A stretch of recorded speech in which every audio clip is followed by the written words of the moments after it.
안녕하세요. 저는 AWS에서 솔루션즈 아키텍트로 일하고 있는 한동훈이라고 합니다. 이번 세션에서는 GS 리테일, 아마존 EKS 모든 것, 무중단 운영부터 배포 자동화까지란 주제로 GS 리테일의 이영석 매니저님과 함께 세션을 준비해 보았습니다.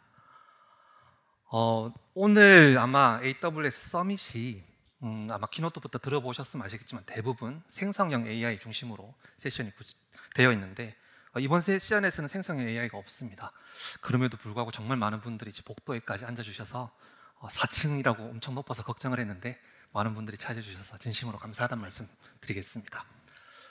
아젠다는 다음과 같습니다. 가장 먼저 EKS 운영의 어려운 점이 무엇일까라는 내용으로 제가 말씀을 드리고요. 다음으로는 이영석 매니저님께서 GS 리테일 클라우드 여정에서 인프라의 챌린지가 어떤 것이 있으셨는지 그것을 해결하기 위해서 가진 노하우 3가지를 말씀드릴 예정입니다. 첫 번째는 쿠버네티스 무중단 액티브 클러스터 운영 방안, 그리고 두 번째는 커스텀 배포 API를 통한 배포 자동화 구현, 세 번째는 템플릿 변환 엔진을 활용한 리소스 파일 관리, 이렇게 말씀을 드리도록 하겠습니다. 네, EKS 운영의 어려운 점이 무엇이 있을까요?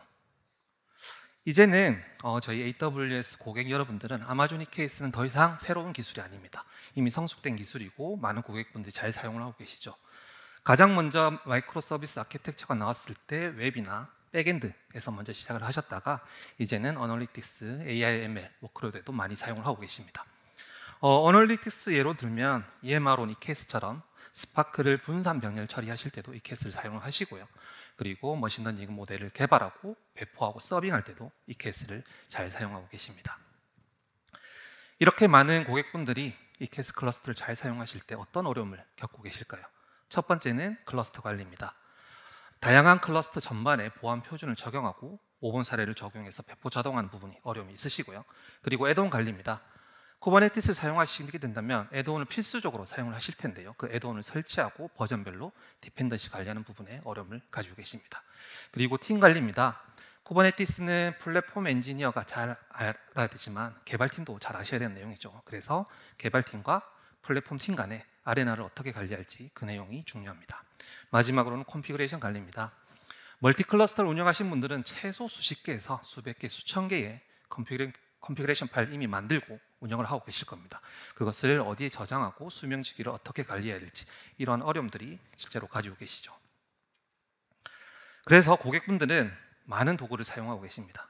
첫 번째는 어플리케이션 빌드 통합에서 저희 AWS 코드 커밋이나 깃 같은 형상 관리 도구를 사용을 하시고요. 그리고 어플리케이션을 만들고 컨테이너를 빌드해서 관리하는 ECR, 컨테이너 레지스트리도 사용을 하고 계십니다. 그리고 AWS 코드 빌드나 젠킨스와 같은 CI 도구들도 사용을 하고 계시죠. 그리고 어플리케이션 배포를 하실 때는 AWS 코드 파이프라인을 사용을 하시기도 하시고요.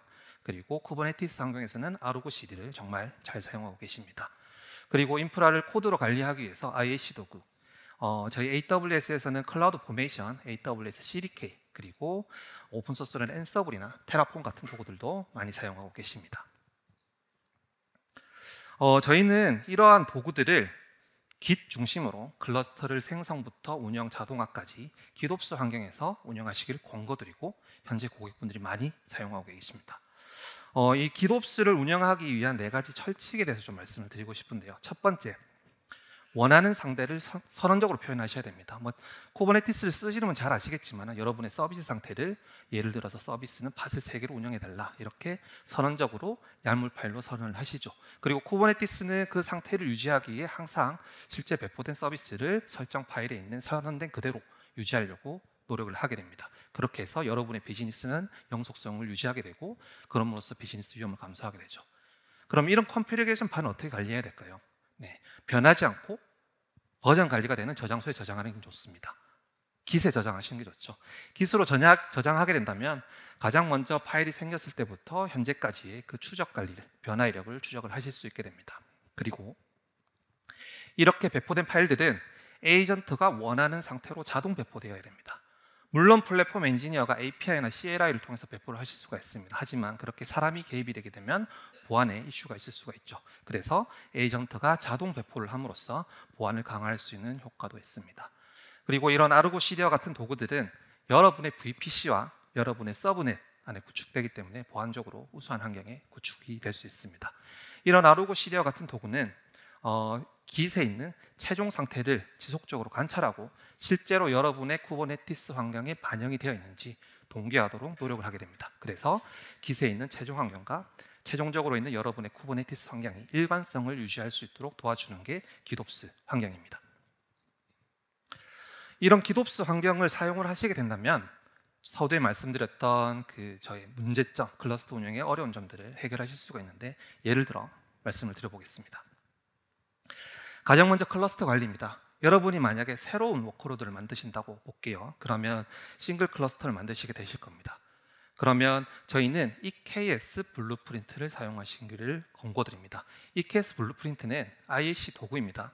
AWS CDK나 테라폼으로 만들어진 도구인데, 저희 하나의 클러스터를 만들기 위한 저희 모범 표준들의 도구 모음이라고 보시면 됩니다. 그래서 여러분이 만약에 클러스터를 만드시게 된다면 어카운트 안에 있는 롤, 퍼미션 같은 보안, 그리고 VPC, 그리고 서브넷 같은 네트워크 환경 세팅, 그리고 EKS 안에 있는 인스턴스 세팅 뿐만 아니라 애드온들도 고민해서 클러스터를 구성하셔야 되죠. 그럴 때 저희 EKS 블루프린트를 사용하시게 된다면 약간의 변경으로 여러분의 EKS 클러스터를 손쉽게 만드실 수가 있습니다.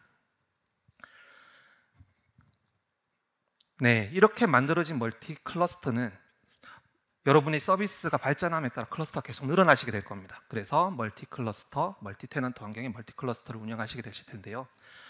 만약에 여러분이 각각의 클러스터에 아르고 CD랑 깃을 구축하신다면 여러분의 관리 포인트가 너무 많아지시게 되실 거예요. 그래서 저희는 허브 앤 스포크 방식으로 멀티 테넌트, 멀티 클러스터를 운영하시라고 권고를 드리고 있습니다.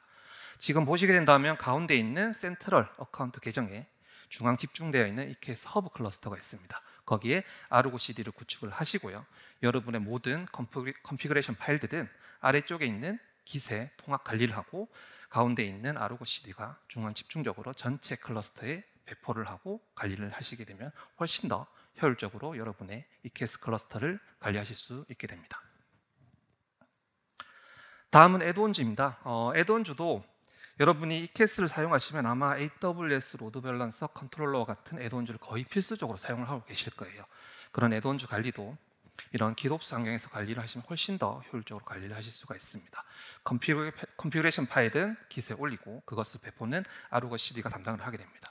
그리고 특히 아르고 CD의 어플리케이션 셋 같은 기능을 쓰신다면 여러분의 멀티 클러스터 환경인 개발, 품질, 운영 환경에 약간의 설정 환경으로 하이라이트 구조를 가지면서 통일성 있게 관리를 하실 수 있게 되시는 거죠.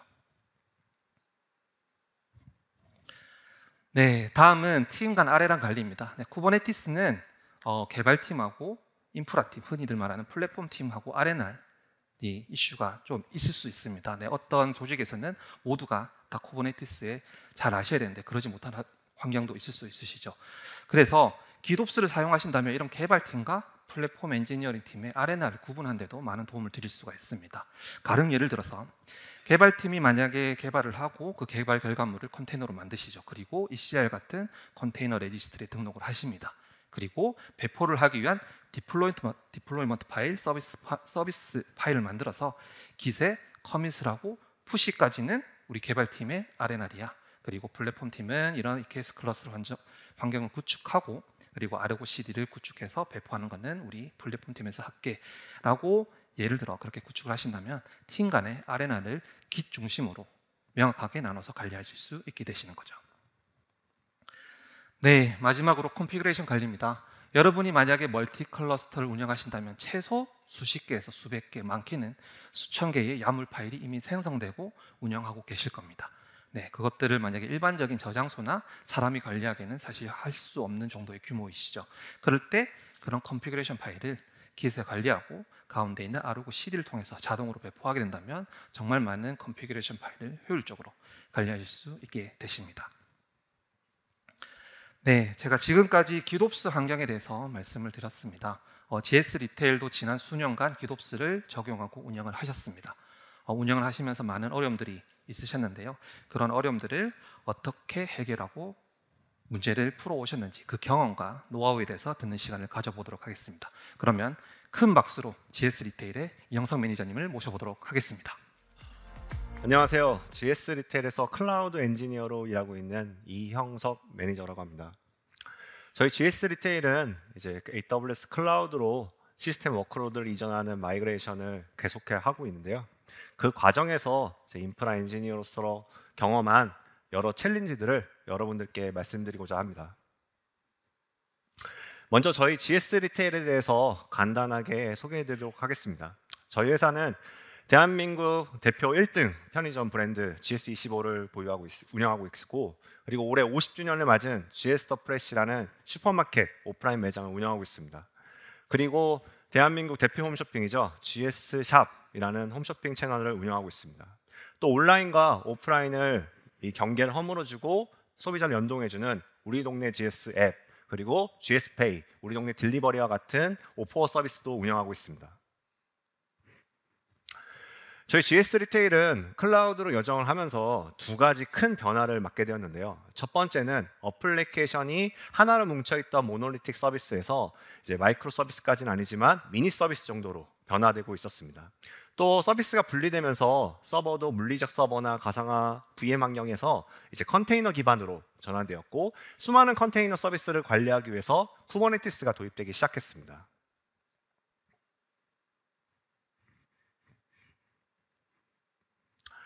저희가 이제 컨테이너 기반, 즉 쿠버네티스 기반으로 전환을 하게 되면서 이제 어떻게 클러스터를 나눠서 구성할까, 어떤 전략으로 구성할까에 대한 고민이 많았습니다.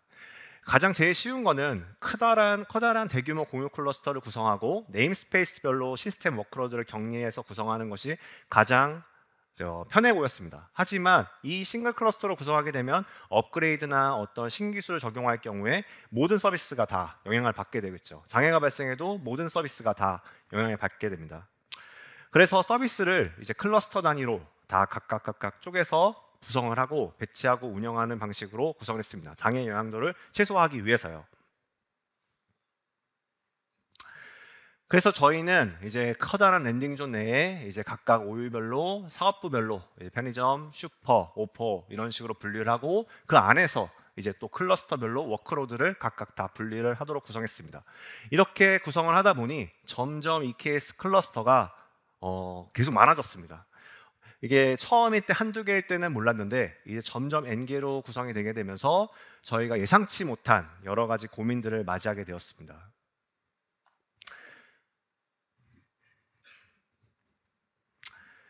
그래서 저희 이제 인프라 챌린지들을 짧게 한 4가지 정도로 요약을 해봤는데요. 첫 번째는 방금 말씀드린 것과 같이 클러스터가 점점 많아지면서 이제 멀티 클러스터에 대한 관리, 이 복잡성이 대두되었습니다. 두 번째로 사업부 또 시스템 또 팀별로 이제 관리하는 CI/CD 툴이 다 다르다 보니까, 또 배포 로직도 다르다 보니까 이런 파이프라인 다름에 있어서의 관리의 어려움이 존재했습니다. 또한 이제 쿠버네티스로 급격하게 전환하면서 개발자분들이나 운영자분들이 쿠버네티스에 대한 이해도가 높지 않다 보니까 여러 가지 문제가 발생했습니다. 최소한 쿠버네티스에 배포를 하고 운영하려면 어느 정도 쿠버네티스에 대한 이해도가 있어야 되는데 그게 쉽지가 않았습니다.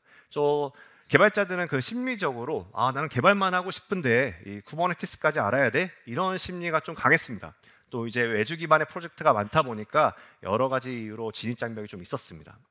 또 이제 쿠버네티스 클러스터가 많아지고 시스템 워크로도 쪼개져서 운영되다 보니 매니페스트들이 정말 많아졌습니다.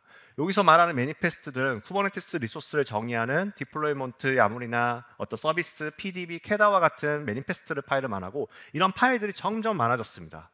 그래서 이러한 4가지 인프라 챌린지에 대해서 저희 GS 리테일이 어떤 시각으로 해결했는지 여러분들께 지금부터 말씀드리도록 하겠습니다. 첫 번째는 저희가 이제 늘어나는 멀티 클러스터를 어떻게 효율적으로 업그레이드나 신기술을 반영하기 위해서 어떻게 구조를 변경해서 운영했는지, 저희는 이제 액티브 클러스터 구조로 변경을 해서 운영을 하고 있는데 그 사례에 대해서 말씀드리도록 하겠습니다.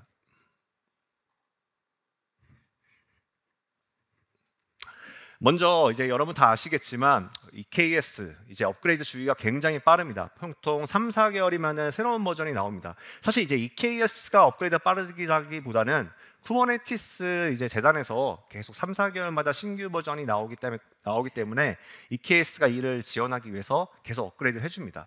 지금 설치한 최신 버전의 EKS 버전은 이제 보통 1년 14개월 정도 이제 AWS에서 공식적으로 지원해주고, 그 이후부터는 익스텐드 계약을 하든지 아니면 이제 업그레이드 하라고 이제 메일로 독촉을 하든지 이제 그렇게 하고 있습니다. 지금 이제 표에는 1.29로 이제 최신 버전이 되어 있는데 지금 이제 1.30이 이제 곧 출시 직전이죠. 이제 AWS는 그만큼 빠르게 AWS뿐만 아니라 쿠버네티스는 빠르게 이제 계속 릴리즈 되고 있는 소프트웨어입니다. 자, 일반적으로 이제 쿠버네티스 EKS를 업그레이드 하려면 이제 크게 두 가지 방법이 있는데 하나는 이제 콘솔상 GUI 버전에서 강제로 업데이트를 치는 겁니다. 이제 그런 경우에 클러스터와 이제 컨트롤 플레인 노드가 자동으로 이제 하나씩 업그레이드 되면서 업그레이드 되는데 이제 서비스 중단이 당연히 발생을 하겠죠. 그리고 뭔가 이제 갔는데 업그레이드를 했는데 이슈가 발생했다. 이제 돌아올 수가 없습니다. 롤백이 불가능합니다. 그래서 이러한 과정 때문에 아마 이제 실제로 운영 프로덕트 클러스터를 그냥 뭐 평일 낮에 그냥 갑자기 업그레이드 치시는 고객사는 없을 거라 생각되고 아마 대부분의 이제 EKS를 사용하는 분들이 블루그린 방식으로 새로운 클러스터를 하나 구성을 하고 이제 모든 게 다 테스트 끝난 다음에 이제 라우터 53과 같은 거에서 도메인을 변경하는 방식으로 아마 구성할 겁니다. 아마 이제 해보셨으면 아시겠지만 클러스터를 신규로 만들면 이제 클러스터의 외부에 연결되어 있던 어플리케이션 로드 밸런서가 이제 인그레스 컨트롤러에서 재부표되면서 이제 새로 AWS에 연결되어 있던 도메인이나 아니면 클라우드 프론트 오리진에 연결되어 있던 거나 다 변경을 해줘야 됩니다. 이걸 좀 더 다시 말씀드리면 자, 쿠버네티스를 클러스터를 이제 새로 만들었다. 그러면 이제 ALB가 인그레스 컨트롤에서 새로 이제 생성됩니다. ALB뿐만 아니라 타겟 그룹도 재생성되겠죠. 그럼 이제 ALB에 연결되어 있던 도메인이 예를 들어서 연결됐다. 그럼 라우터 53이 CNAM으로 연결했을 텐데 그것도 다시 변경을 해줘야 됩니다. 또한 클라우드 프론트로 오리진으로 ALB를 연결했거나 와플 연결했다. 다시 변경을 해줘야 되는 작업이 있습니다. 아무리 테라폼으로 뭔가 이게 자동화 작업을 하더라도 어느 정도는 사람이 수기적으로 계속 해줘야 되는 문제가 발생했습니다. 특히 저희 회사 같은 경우 이제 도메인은 이제 제가 아니라 네트워크 팀에서 관리를 하는데 클러스터 업그레이드 하고 나서 새로운 변경된 ALB에다가 도메인을 부여해 주세요라고 해야 했었습니다. 의사소통 과정도 굉장히 복잡했죠. 그래서 저희는 로드 밸런서의 생명 주기를 쿠버네티스로부터 독립시키기로 이제 방향성을 잡고 전환을 했습니다. 먼저 어플리케이션 로드 밸런서와 타겟 그룹을 사전에 생성을 하고 그리고 쿠버네티스의 계층에 있었던 인그레스를 제거를 했습니다. 그리고 다만 타겟 그룹 바인딩이라는 쿠버네티스 리소스 오브젝트를 이용해서 바로 파드를 타겟 그룹에다가 레지스터하는 형태로 됐습니다. 그럼 이렇게 구성을 하게 되면 어떤 인그레스가 이제 없기 때문에 바로 클러스터가 뭔가 재생성되거나 재배포가 되더라도 ALB는 그대로 유지되도록 합니다. 그러면 ALB에 연결되어 있던 클라우드 프론트 오리진이나 라우터 53에 연결되어 있던 도메인이나 이러한 것들이 계속 유지되도록 합니다. 기존의 인그레스가 가지고 있었던 L7의 역할은 ALB에서 이미 모두 다 퍼펙트하게 지원하고 있기 때문에 큰 영향은 없었습니다. 그래서 저희는 이러한 구조로 로드 밸런서의 생명 주기를 쿠버네티스 생명 주기로 독립을 시킨 다음에 저희는 멀티 클러스터 구조로 이제 액티브 EKS 클러스터 구조로 변경하였습니다. 먼저 이제 지금 그림에서 보시는 것과 같이 이제 각각 클러스터 V1, V2 이렇게 되어 있는데 둘 다 동일하게 이제 어플리케이션이 배포가 됩니다. 배포된 어플리케이션들은 각각의 타겟 그룹 V1, V2에 레지스터 됩니다. 그리고 ALB에서 이제 가중치 기반 옵션을 이용해서 50대 50 이렇게 트래픽이 가까이 클러스터로 들어오게끔 구성을 하였습니다. 자, 이제 만약 예를 들어서 업그레이드 할 때 어떻게 하느냐? 이제 지금 보시는 것과 같이 이제 AWS에서는 아주 간편하게 CLI를 통해서 가중치를 다른 한쪽 타겟 그룹으로 전환할 수 있는 것을 쉽게 제공을 하고 있습니다. 그래서 처음에 업그레이드 할 때 이제 100%를 다른 쪽으로 돌려놓고 업그레이드 하고 그 다음에 다시 100으로 돌려놓고 업그레이드 하고 마지막에 다시 50대 50으로 운영을 하고 있습니다.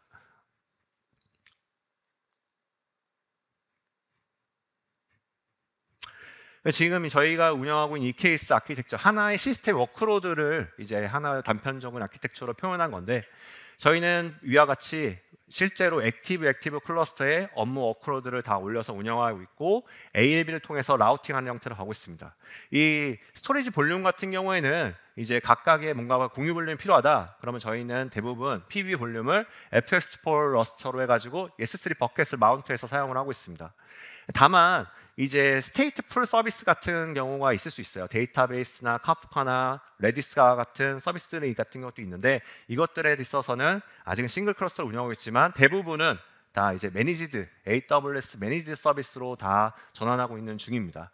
이렇게 해서 실제로 저희는 어떤 EKS 업그레이드나 어떤 뭔가 작업을 할 때 다른 한쪽으로 전환을 하고 그리고 그 다른 쪽으로 서비스를 해서 실제로 저희가 계속 신규 버전 EKS가 출시되면은 바로바로 한 달 내로 업그레이드를 합니다. 그때 이제 뭔가 밤에 PM 작업을 통해서 하거나 그런 것이 아니라 바로 사실상 낮에 하고 있습니다. 업그레이드 작업을. 방금 말씀드린 내용의 장점을 조금 이제 수치와 이제 글로 말씀드리면 실제로 업그레이드 할 때나 신규 에드온을 추가하거나 새로운 기술을 추가하거나 할 때 비즈니스 중단 타임은 제로입니다. 그리고 저희가 이제 쿠버네티스 신규 버전으로 계속 이렇게까지 업그레이드 해야 돼요? 라는 질문을 사실 많이 받습니다. 하지만 쿠버네티스 버전과 어떤 새로운 소프트웨어 에드온, CNI 등을 최신 버전으로 유지를 하고 저희 엔지니어가 자유롭기보다는 이제 자신감을 가지고 업그레이드를 할 수 있는 환경은 결국엔 저희 이제 클라우드 운영하는 데 있어서 기술적인 부채 감소를 가져왔습니다. 그리고 새로운 기능과 새로운 구조 개선과 이런 것들을 자연스럽게 적용할 수 있겠다면서 저희가 고객에게 더 주는 서비스에 있어서 질을 더 높일 수 있었습니다. 다음은 아까 전에 말씀드렸던 챌린지 중에서 상이한 CI 시스템으로 통해서 오는 이제 어떠한 그 문제점과 그리고 쿠버네티스에 대한 진입 장벽을 이제 어떻게 해소했는지 말씀드리겠습니다. 저희는 이제 결과론적으로 커스텀 배포 API라는 걸 하나 만들어서 배포를 좀 더 쉽게 해주는 방식으로 생산성을 향상했는데요. 그 이야기를 말씀드리도록 하겠습니다. 먼저 저희가 이제 시스템을 이제 과거의 CI/CD 파이프라인을 좀 말씀드리겠습니다. 개발자가 어플리케이션을 개발을 하고 그리고 이제 소스를 이제 기세에다가 커밋을 한 다음에 젠킨스와 같은 어떤 젠킨스 말고도 다양한 툴을 쓰고 있습니다. 젠킨스와 같은 툴에서 이제 컨테이너 빌드까지 한 다음에 ECR에 푸시하고 그 다음에 쿠버네티스 셋 명령어까지 날려서 이제 각각의 클러스터에다가 이제 적용하는 형태였습니다. 그러니까 빌드 배포를 담당하는 CI 툴에서 빌드와 배포를 모두 다 처리를 하고 있었던 거죠. 한 번에 스크립트 형태로. 아마 대부분 이렇게 하실 수도 있을 거라 생각합니다.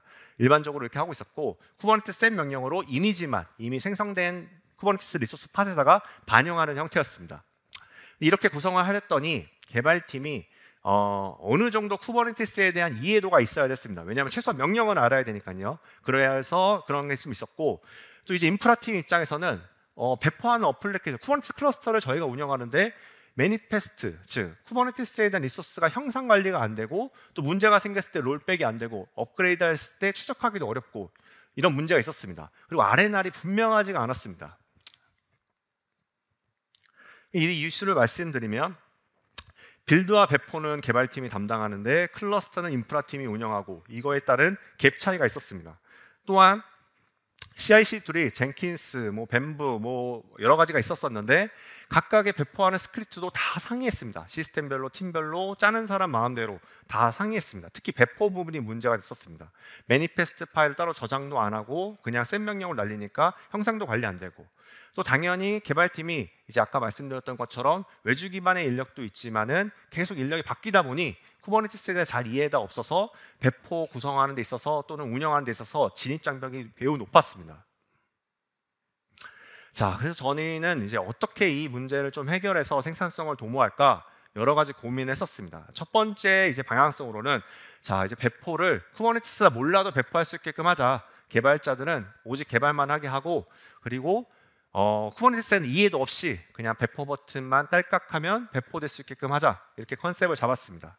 그리고 이제 그 과정에서 빌드 영역과 배포를 완전히 분리하기로 했습니다. 물리적으로 또는 논리적으로 다 분리하기로 했습니다. 그래서 개발자들은 배포에 필요한 정보만 간단하게 요청을 하면 이제 템플릿 변환 엔진을 하나 만들어서 이제 쿠버네티스 리소스 매니페스트 파일을 자동으로 생성하게끔 해서 복잡한 매니페스트 파일을 만드는 데 있어가지고 좀 간편하게 하자, 이렇게 방향성을 잡았습니다. 그리고 당연히 이제 매니페스트에 대한 형상 관리, 쿠버네티스 리소스에 대한 형상 관리를 위해서 기롭스 체계를 구현했습니다. 깃을 만들고 매니페스트 파일이 저장되게끔 하고, 그리고 아르고 CD를 통해서 각 쿠버네티스 클러스터에 싱크되도록 이제 구성하였습니다.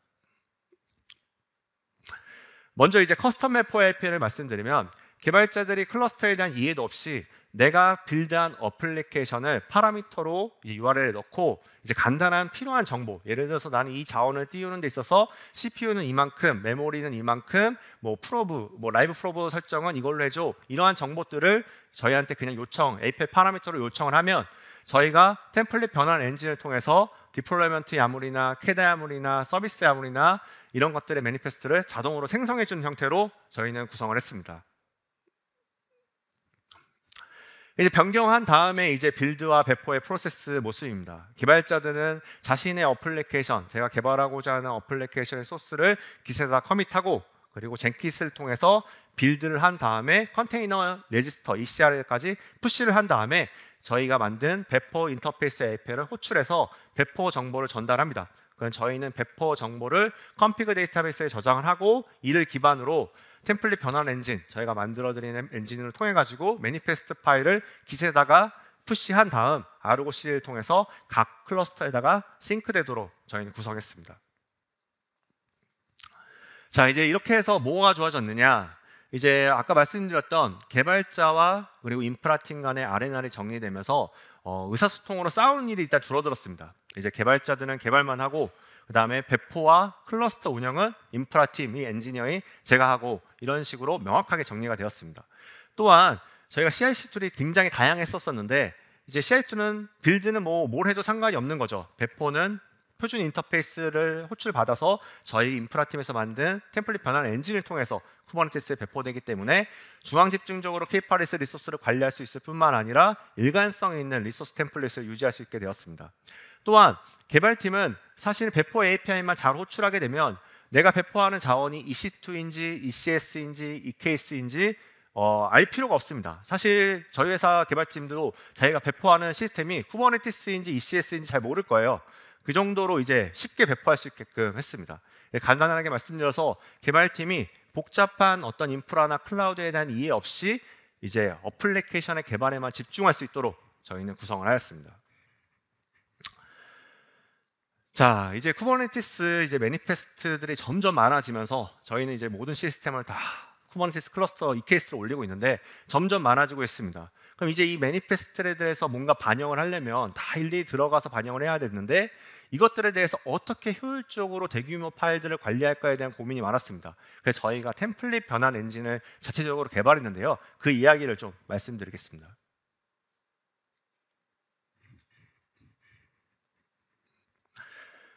아마 저희뿐만 아니라 쿠버네티스 EKS에다가 시스템 워크로드를 올리시는 분들은 공감하실 겁니다. 깃에다가 저장을 해놓고 있지만 점점 늘어나고 있습니다. 이제 시스템, 저희 예를 들어서 저희가 우리 동네 GS라는 저희 회사 이제 비즈니스의 하나 이제 프로젝트를 만들고, 그 안에 또 환경이 있죠. 프로드, QA, 스테이지, 개발, 이렇게 또 디렉토리가 나눠지고, 또 이제 네임스페이스별로 B2C, B2E 각종 이제 네임스페이스로 나눠지고, 또 서비스로 나눠집니다. 그리고 이제 야물이 나오는 거죠. 이제 이런 식으로 서비스가 이제 어마어마하게 많기 때문에 이제 엄청나게 많은 거죠. 관리해야 되는 매니페스트들이. 거기다가 아까 전에 저희가 액티브 클러스터로 구성한 것처럼 저희는 또 이제 그거를 브런치 단위로, 깃의 브런치 단위로 해서 분리를 하는데, 이 구조에서 V1, V2 이런 식으로 브런치까지 나눠져서 어마어마하게 관리해야 되는 매니페스트들이 많아졌습니다. 자, 템플릿 관리 도구를 하면 사실은 이제 뭐 매니페스트를 자체적으로 K8S의 매니페스트를 그냥 관리하시는 분도 있겠지만 헬름이나 커스터마이즈를 쓰는 고객사분도 많으실 거라 생각되는데, 사실 이 도구들은 이제 어떻게 보게 되면은 어떤 정적인 템플릿 영역에서 동적인 정보를 반영해서 매니페스트를 자동으로 만들어주는 이런 도구들이거든요. 이제 헬름 같은 경우에는 이제 사실은 저희도 검토를 해봤지만 차트 관리에 대한 복잡성, 그리고 전체 K8S가 이제 한눈에 들어오지 않아서 운영하는 데 있어서 가시성이 또 떨어졌습니다. 또 파이프라인을 운영하는 데 있어서 복잡했고요. 근데 이제 다만 이제 커스터마이즈도 검토를 해봤었는데, 커스터마이즈는 아시겠지만은 오버레이 개념을 적용해가지고 공통 영역 베이스 영역과 그 다음에 비공통 영역 오버레이를 이제 나눠가지고 공통 영역에 대한 재활용을 하는 게 컨셉인데, 사실상 비공통 영역 오버레이에 대해서 변경할 경우에는 다 일일이 수작업으로 변경을 해줘야 됩니다. 또한 이제 헬름과 커스터마이즈 같은 경우에는 이제 실제로 K8S 리소스 매니페스트 파일 보고서 원인을 찾아야 되는데, 매니페스트 파일들이 다 파편화되면서 이제 실제적으로 가시성이 안 들어오니까 이제 실제로 운영하기가 너무 복잡했습니다. 저희 같은 경우에는 저희 이제 인프라 인력이 그렇게 많지가 않다 보니까 한정된 인력이 여러 개의 클러스터, 다수 개의 이제 파일들을 다 관리를 해야 되는데, 이제 헬름 분석 관리를 위한 관리 도구까지 분석해서 운영하려고 하니 굉장히 리소스 낭비가 심했습니다. 그러니까 저희가 사실은 다 적용을 해봤다가 이제 롤백을 했습니다. 그래서 저희는 이제 어떻게 해결을 했느냐, 그냥 자체적으로 만들었습니다. 이제 쿠버네티스 리소스 매니페스트를 만들어주는 도구를 저희 나름대로 만들었습니다. 실제로 아까 말씀드렸던 것처럼 동적인 정보와 정적 정보가 있는데, 동적 정보는 배포 API를 통해서 개발팀이 내가 배포하고자 하는 정보들, 예를 들어서 이제 이미지 URL 같은 게 되겠죠. 그런 정보들을 말합니다.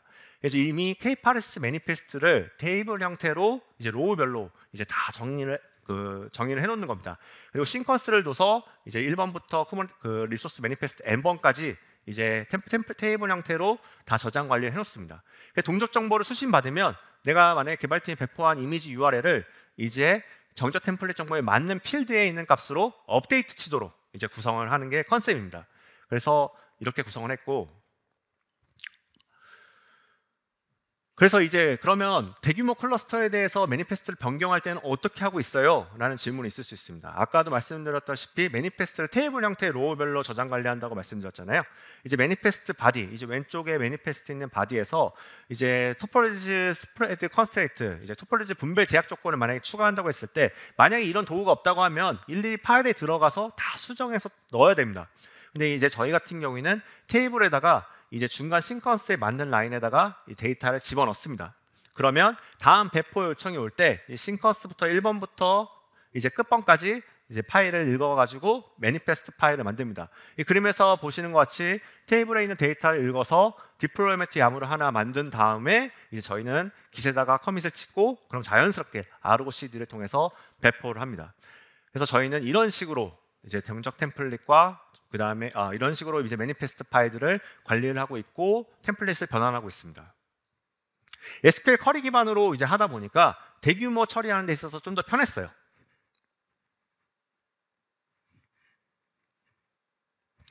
저희의 이제 매니페스트를 관리하기 위한 오버롤 아키텍처를 조금 큰 오버롤로 말씀드리면, 이제 젠킨스와 같은 빌드 툴에서 배포 요청이 들어오게 되면 이제 커스텀으로 만든 배포 API API 서비스가 저희가 이 배포 정보들을 데이터 컴피그 데이터베이스에다 저장을 합니다. 그리고 저희가 이제 사전에 만들어 놓았던 정적 템플릿 데이터베이스에 있는 거에다가 업데이트를 치고 라인 단위로 읽어서 매니페스트 파일을 만든 다음에 깃에다가 이제 푸시를 합니다. 그리고 ROCD를 통해서 싱크해서 배포를 하겠죠. 이제 쿠버네티스 관리자인 제가 얘가 뭔가 새로운 기능을 적용하고 싶다, 뭔가 대규모를 변경하고 싶다, 그럼 아까처럼 이제 테이블에 이제 저장되어 있는 이제 매니페스트 파일 로우에다가 데이터를 수정하거나 아니면 삭제를 하거나 변경을 하거나 이제 쿼리 기반으로 이제 작업을 하고 있습니다. 저희는 이제 적은 수의 인력으로 효과적으로 대규모에 있는 클러스터와 매니페스트를 관리하기 위해서 이러한 방식으로 관리 운영을 하고 있습니다. 끝으로 저희가 말씀드린 내용에 대해서 조금 정리하는 시간을 갖도록 하겠습니다. 먼저 저희는 이제 이 케이스 단순히 무중단 업그레이드뿐만 아니라 새로운 기술 요소를 적용하기 위해서 액티브 클러스터 구조를 변경했습니다. 그래서 좀 더 뭔가 새로운 기능을 적용할 때 다른 쪽 클러스터로 트래픽을 전환하고 다른 쪽에서 신규 기능을 적용한 다음에 충분히 테스트한 후에 트래픽을 전환해서 무중단으로 서비스를 처리할 수 있도록 구성을 했고요. 그리고 그 과정에서 이제 엔지니어가 쉽게 새로운 기술들을 적용할 수 있게 되면서 자신감도 얻었을 뿐만 아니라 회사로서에 있어서는 새로운 기술을 좀 더 원활하게 적용할 수 있는 아키텍처가 되었기 때문에 회사 기술이 점점 발전하고 있습니다. 또한 이제 배포 진입 장벽을 감소하기 위해서 저희는 커스텀 배포 API라는 서비스를 하나 만들고 개발자들이 간편한 정보만 요청을 받아서 복잡한 K8s 매니페스트로 전환해주는 엔진을 만들었습니다.